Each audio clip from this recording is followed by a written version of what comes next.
Hey guys, welcome to this week's podcast episode. I've got a fascinating guest for you today, Kai Müller, coming out of Europe, and he is a consumer neuroscientist. And today's talk is all about neuroscience, consumer behavior, marketing, entrepreneur. It's a really interesting area, and which is why I want to bring him on the show and kind of enlighten the audience and welcome Kai to the show. Welcome, Kai.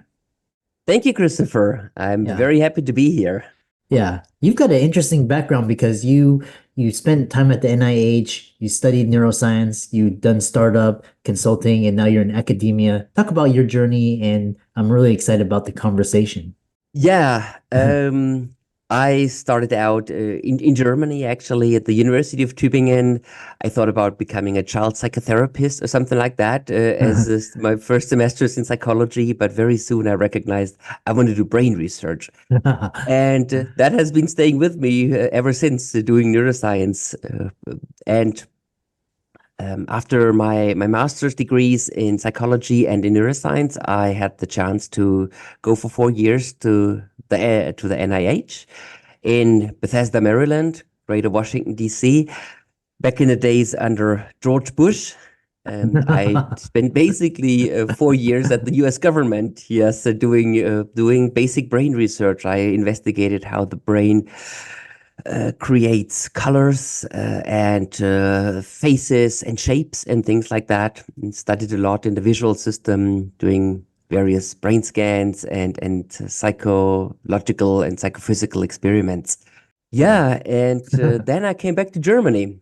I did something totally different. I thought I have to get somewhat like a real job now, and started in management consulting.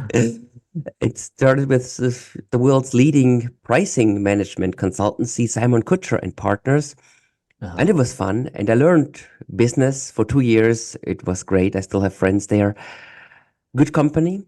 But I wanted to dig deeper because sometimes we would launch a product and, well, one of the main issues was, for example, what is the perceived value in the customer?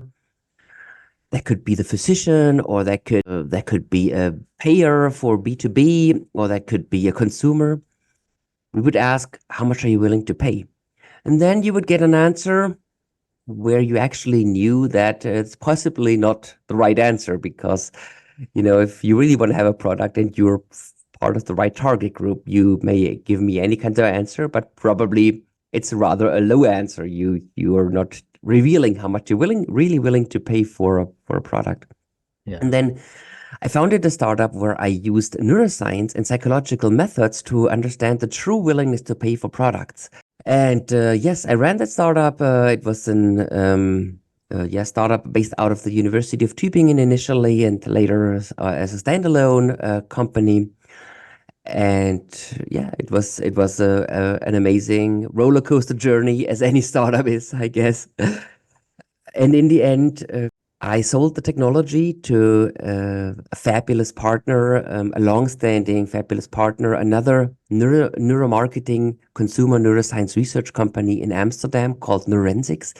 And I got on board with Neurensics, and I'm very happy to be director of pricing research with Neurensics now. But this is just a side job. In my other life, in my full-time job, I'm also a professor of consumer behavior these days, with a small college in the Black Forest back home, around Greater Stuttgart, at HFU, Furtwangen University, HFU Business School. And it's also an amazing job, and I also love doing that, and I love doing some basic research again. It goes back to the roots somehow. What a fantastic journey. And I can sense your optimism and just your enthusiasm. And most people, like, they're doing stuff that they're creative, and especially in academia, research, they're really passionate, and because they're learning and they're giving back. One thing that really intrigues me is this idea of the platform economy and everything around it. Today's economy revolves around platforms and brands and businesses and network scaling. So I'm curious, just for my own edification, what is the psychology of the platform economy? What is that? Yeah, this is also something that I deal with in depth in my consumer psychology classes, because I think there are many revolutions and there have been many disruptions, but in my perception, the platforms have been the biggest disruption in industry. Yeah. They have just created like a new economy. It's Yeah. a new way of economic approaching. It's no longer economies of scale. Uh-huh. It's called economies of demand, so it's no Oh, longer that in the old days, if you could manufacture many pieces of something, it would become cheaper and you would be profitable. Now yeah. with platforms, if you look at places like Amazon Marketplace or Uber, Yeah. this is today, this is like the more people there are, the more attractive these platforms become, right? It's no longer a competition on things, but it just becomes more attractive to sell stuff there and also to search for things there. For example, to Yeah. search for a ride or to search for something you want to buy on a marketplace, as well as the same on eBay. Or there are, let's say, very new marketplaces. Like in the old days, if you wanted to play chess, you would have to go to a chess club. And these days there are platforms like Lichess or chess.com, and you can go on them and you can play chess any minute you like, and you will find a partner to play with of any strength, and that makes these platforms very attractive. It's fascinating. There are these same side and cross side pull effects that really pull people to these platforms, so that they become attractive just by being there, and they become attractive by having a lot of people. eBay is a great example. A lot of people that sell something and a lot of people that buy something. So now Mhm. it becomes for both sides even more attractive. Yeah. And there are mechanisms that are not out there in other businesses, which is also maybe problematic. There are winner takes all mechanisms, for example. Yeah. Turns out to be one, two, three platforms in a specific niche, and that's it, right? And all the others, Yeah. there've been maybe like 25 attempts, and the other 20 businesses, they failed, which as a startup entrepreneur, I understand that this is also very hard for people then to fail there. But this is Yeah. this is the new economy with these new pull effects, with these psychological pull effects, and with these very rough effects of weeding out new businesses. Yeah. Very fascinating because I really started to really take interest when I saw Airbnb because that's like what it's more valuable than like Hilton, Marriott, like some of the top brands, but Airbnb has no real estate. They own no real estate and they're more valuable than like Hilton and Marriott. So there's something it's really fascinating because you talked about networks and then culture, communities, and all these things are becoming assets and are becoming tangible items of value that you can trade on the public markets or create businesses out of Facebook Mhm. Marketplace, all these different you can um, sponsorship, advertising, sell products, which is really interesting. From the consumer psychology perspective, Yeah. there's also something very interesting happening, because people have become, while through the internet and through all this digital world, we have somehow become more distant. We have also become more trustful to somehow, and Airbnb is a great example. Suddenly we let complete strangers into our basement apartment just because just based on some reviews that some other strangers gave these strangers, and we suddenly trust these reviews. It's amazing, right? And they're coming up all these funny startups, like you can now rent some stranger's boat, or you can rent some stranger's lawnmowers or so forth. And Yeah. if you get good ratings and the people know yet you bring back the lawnmower in good shape, it's fine, it's good for you, right? But still, Yeah. you could be that you are to some degree a stranger, and that's It was really interesting because a lot of times, when I was meeting a certain like a client or like a customer, I would give them my eBay link or my Airbnb link, just to add more credibility. And a lot of times I ask for social media to see, to verify, are they real, or, are they people you can trust? And it's really interesting how the internet's allowed scalability of trust. Now you can, trust people from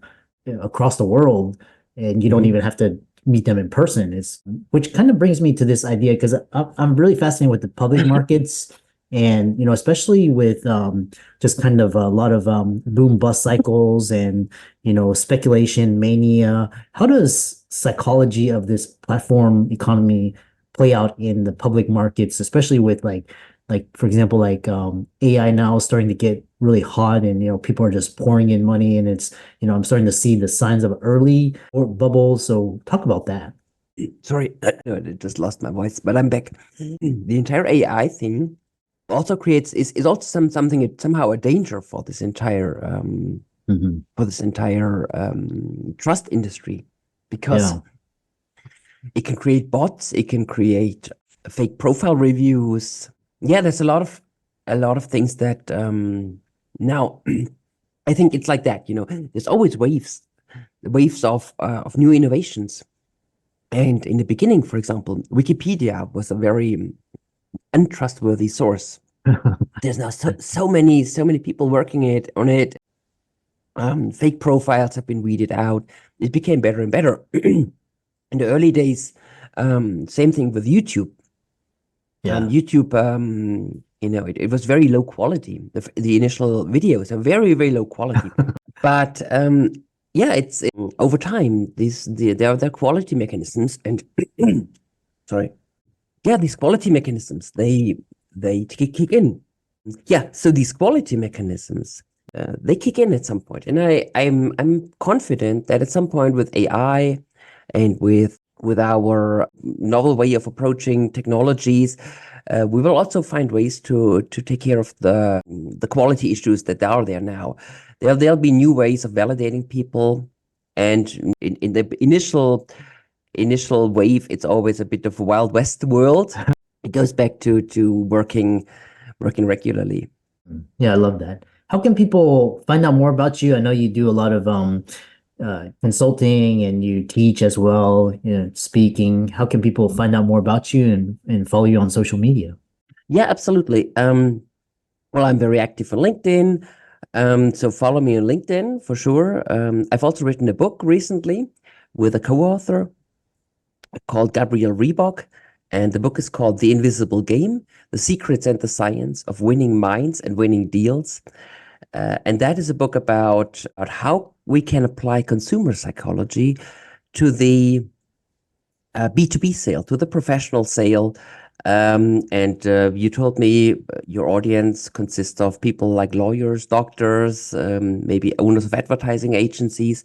And it's written for these people that need to sell a professional deal and want to understand the psychology behind it, and want to understand the consumer psychology that you really may want to know in order to win the deal. I love that. And for all the audience out there, let's thank Kai for coming on. And neuroscience and consumer behavior, neuropsychology is a really fascinating field. Be sure to check out his book. It's on Amazon. Give him a like and follow on socials. And with that, thanks so much for coming on. Thanks, Chris.